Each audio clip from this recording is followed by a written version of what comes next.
Red breaking news చూస్తున్నాం. ఆంధ్రప్రదేశ్ రాజధానిగా అమరావతికి చట్టబద్ధత కల్పించే ప్రక్రియ మొదలైంది. ఏపీ రాష్ట్ర విభజన చట్టం సవరణ చేసేందుకు కేంద్రం చర్యలు ప్రారంభించింది. ఈ సవరణకు ఇప్పటికే న్యాయశాఖ ఆమోదముద్ర లభించింది. కేంద్ర మంత్రివర్గం ఆమోదం తర్వాత త్వరలో పార్లమెంటులో బిల్లు ప్రవేశపెట్టనున్నారు. అక్కడ ఆమోదం తర్వాత ఆంధ్రప్రదేశ్ నూతన రాజధానిగా అమరావతిని ప్రకటిస్తూ గెజిట్ విడుదల చేశారు.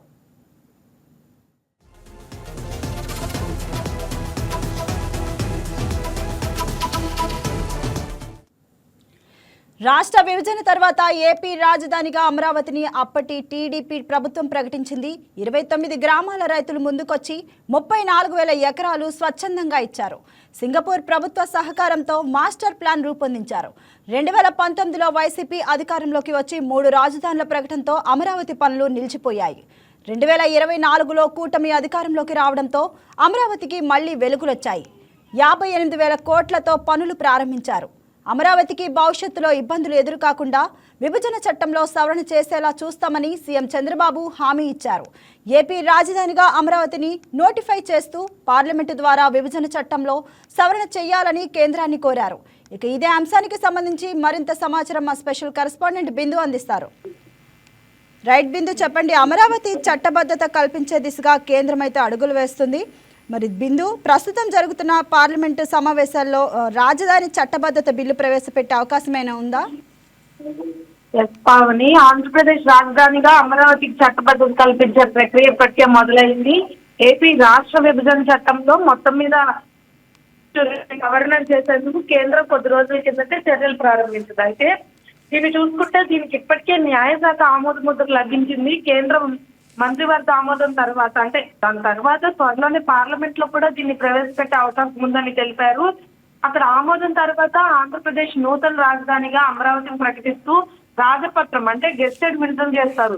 దీని తర్వాత కూడా విభజన తర్వాత ఏపీ రాజధానిగా అమరావతిని తెదేపా ప్రభుత్వం ఎంపిక చేసుకుంది. అయితే 29 గ్రామాల రైతులు ముందుకొచ్చి 34,000 ఎకరాలు స్వచ్ఛందంగా ఇచ్చారు. అప్పట్లో 10 సంవత్సరాల ముందు రైతులు స్వచ్ఛందంగా వచ్చి వారి యొక్క భూములు ఇచ్చారు. తర్వాత సింగపూర్ ప్రభుత్వ సహకారంతో మాస్టర్ ప్లాన్ రూపొందించారు. అప్పటికే తెదేపా అధికారంలో లేనప్పుడు, అంటే తెదేపా ప్రభుత్వం అధికారంలో లేనప్పుడు వైసీపీ వచ్చినాక అమరావతికి చాలా నష్టం జరిగింది. కానీ తెదేపా ప్రభుత్వం హయాంలోనే అక్కడ అసెంబ్లీ, సచివాలయం భవనాలు నిర్మించడం ప్రారంభించడం అక్కడ నుండే స్టార్ట్ అయింది. అంటే పెద్ద ఎత్తున రహదారులు చూసుకున్నా, ఇటు భవన నిర్మాణాలు మొదలైనవి చూసుకున్నా కూడా తెదేపా ప్రభుత్వం హయాంలోనే జరిగాయి. అంటే 2019లో వైకాపా ప్రభుత్వం ఎప్పుడైతే వచ్చిందో అప్పటి నుండి అమరావతి పనులు పూర్తిగా నిలిచిపోయే భావన. ముఖ్యంగా అమరావతి డెవలప్మెంట్ ప్రాసెస్ ఏదైతే ఉందో అది మొత్తానికి మూతపడిపోయిందని కూడా చెప్పుకోవచ్చు. అప్పట్లో అప్పటి సీఎం జగన్మోహన్ రెడ్డి కూడా 3 రాజధానులు ప్రతిపాదన తెచ్చారు. దానివల్ల కూడా అమరావతికి చాలా నష్టం చేయకుండా అమరావతిలో ఉన్న డెవలప్మెంట్ పనులన్నీ కూడా ఆగిపోయిన నేపథ్యం అనిపిస్తుంది. అయితే 2024లో మళ్ళీ కూటమి ప్రభుత్వం అధికారంలోకి రావడం అమరావతికి మళ్ళీ కొత్త శోభను తీసుకొచ్చిందని చెప్పుకోవచ్చు. అమరావతికి మళ్ళీ వెలుగులు వచ్చినాయి అని చెప్పుకోవచ్చు. ముఖ్యంగా అమరావతికి సంబంధించి 58,000 కోట్లతో అయితే పనులు ప్రారంభించారు. దానికి సంబంధించి కూడా అమరావతికి భవిష్యత్తులో ఇబ్బందులు ఎదుర్కోకుండా విభజన చట్టంలో సవరణ చేస్తామని కూడా చెప్పారు. విభజన చట్టంలో సవరణ చేసేలాగా అదే చేస్తామని కూడా హామీ ఇచ్చారు. అంటే ఎప్పుడైతే మళ్ళీ కూటమి ప్రభుత్వం అధికారంలోకి వచ్చాయో అమరావతిలో ఏవైతే గెస్టెడ్ భవనాలు కానీ, రహదారులు కానీ, అంటే డెవలప్మెంట్ కి సంబంధించిన అన్ని కార్యక్రమాలు మళ్ళీ పునఃప్రారంభించే మొత్తం మీద అమరావతిని రాజధానికి చట్టబద్ధత వస్తే ఎలాంటి ప్రయోజనాలు ఉంటాయి అంటారు? రైట్ పావని, ఏపీ రాజధానిగా అమరావతిని నోటిఫై చేస్తే పార్లమెంట్ ద్వారా విభజన చట్టంలో సవరణ చేయాల్సింది కేంద్రాన్ని కోరారు.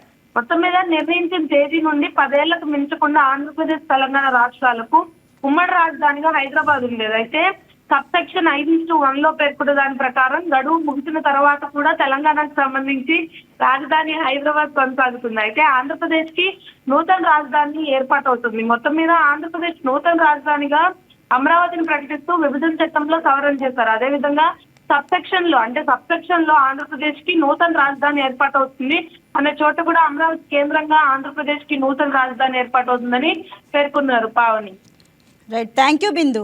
ఈ వీడియో మీకు నచ్చినట్లయితే లైక్ కొట్టి షేర్ చేసి మా వైకే టీవీ ఛానల్ని సబ్స్క్రైబ్ చేయండి.